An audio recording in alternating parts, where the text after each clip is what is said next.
Hello, fellow Christ Church students, staff, friends of Canterbury Christ Church University.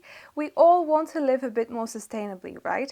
But that means making informed decisions, and doing research into sustainability can be a bit draining, a bit overwhelming and time-consuming.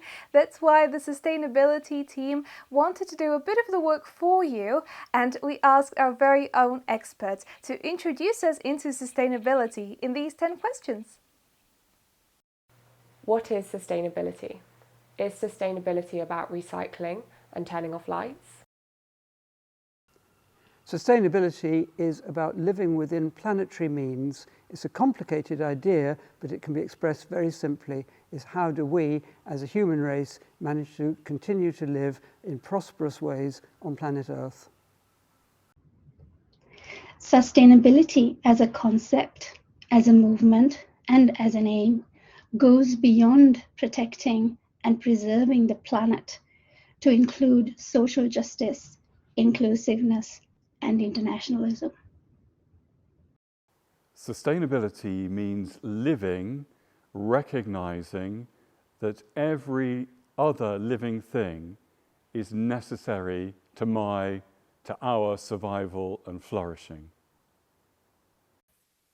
Well, if you haven't heard, there's a climate crisis.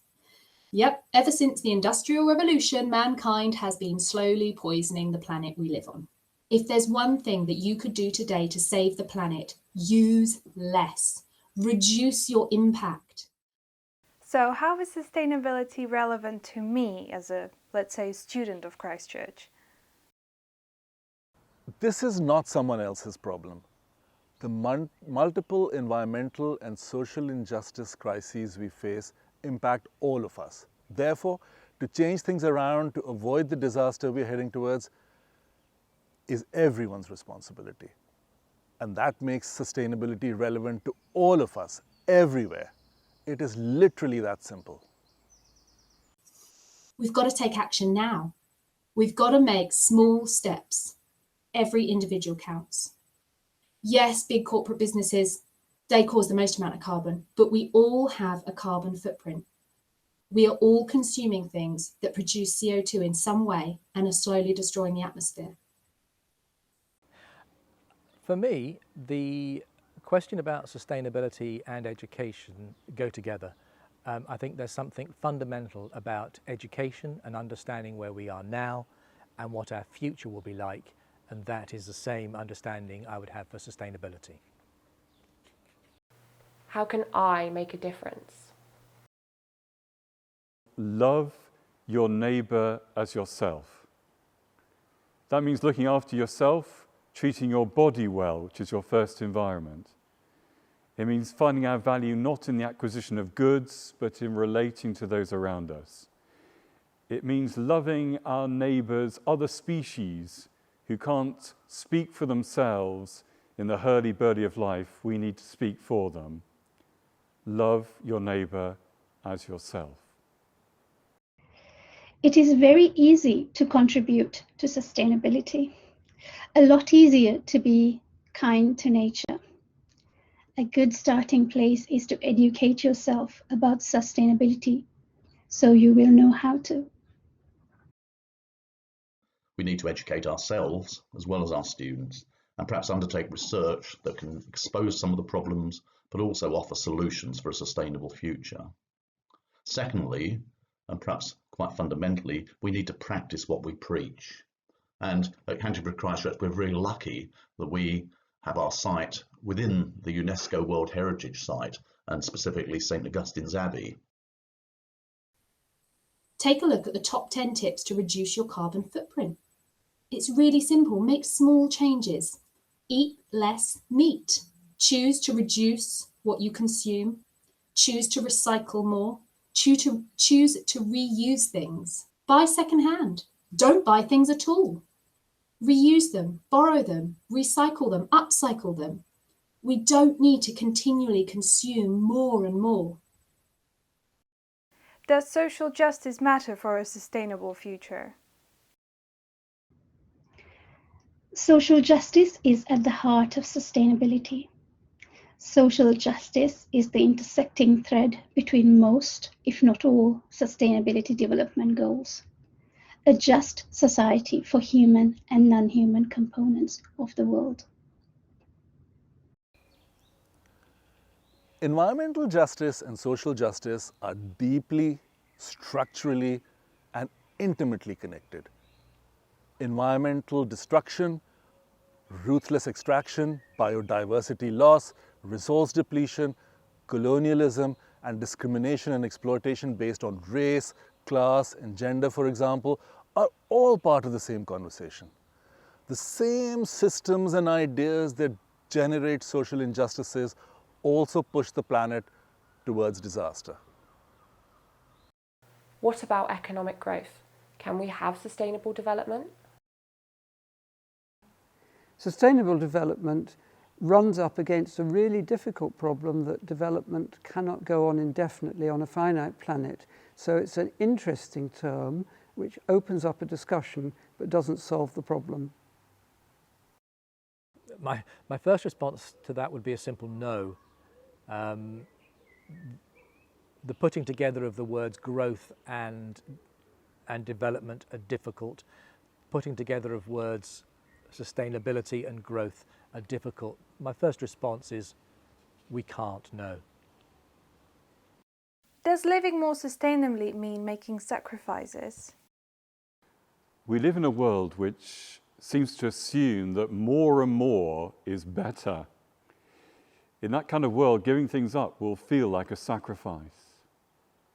But perhaps having less in terms of worldly goods, having less to do, having more time for reflection, more time for others, more time for nature, will mean life is actually better. How will Christ Church students and staff be affected by climate change? Because when you graduate from Christ Church, you are the ones that are going to be inheriting this planet that we live on. You guys are going to be the ones that are going to be making business decisions out there in the real world. It's the university's responsibility to educate its graduates. So not only do you leave here with a good degree, you also leave here morally and socially conscious. Climate change is unpredictable, but it's going to have consequences which go beyond the weather and affect plants and economic activity and then social responses to it. So that means that we can expect, as it were, trouble ahead, but we need to work around that and think about how we can change our own lives. Reduce, reuse, and recycling things is a good starting point. Is everyone equally responsible for and will be equally affected by climate change? The powerful and wealthy states and corporations are responsible for the vast majority of greenhouse gas emissions. They have continued to extract fossil fuels despite knowing about their harmful impact. On the flip side, climate change will exacerbate existing inequalities. Communities and regions that are already vulnerable to the historical and contemporary global political and economic decisions will be affected the most and the worst. Let's get 2 points very clear before we start. One, the richest nations and individuals on the planet are largely responsible for the existential environmental crisis we face today. And two, the poorest communities, the ones that had little to do with creating this mess, are most vulnerable to the consequences. Is the natural world really in crisis? Yes. Again, I think the quick and simple answer is yes. It's difficult to put a precise time on it, but the encroachment of the human into the non-human world is ever increasing. Well, in one sense, no. If we look at the return of nature to disaster zones like Chernobyl, then clearly nature is resilient and humans have very little long-term impact. But of course, the natural world is something we rely on. So yes, the world is in crisis because humans rely on natural resources. We rely on the natural environment to sustain us. And clearly there are issues of ongoing trouble there. Yes, we are in the middle of the 6th mass extinction in the history of our planet. Since 1970, we have lost 68% in average of species of plants and animals. And this is due to our actions. This trend is increasing and it's time for us to change it. But how will the disappearance of all of these species affect me personally? Well, of course, the disappearance of species will affect us all. We're absolutely reliant on functioning ecosystems to provide our food and other resources. So as these systems start to degrade, as species are lost, eventually these systems will collapse. And people have known about this for decades. We are animals. We are part of a living system that is composed of very complex interactions. You cannot take it apart without affecting everyone and ourselves. So without biodiversity, there is no sustainable future. A huge thank you to everyone who shared their insights, their research, their opinions with us. And of course, thank you to you for keeping an open mind and wanting to learn more about sustainability. Don't forget that you can always get involved and engage with the sustainability team at Christ Church. Here are some helpful links. You have already taken a few steps towards a more sustainable future just by watching this video and accepted the message. So stay informed, stay involved, and thank you for watching.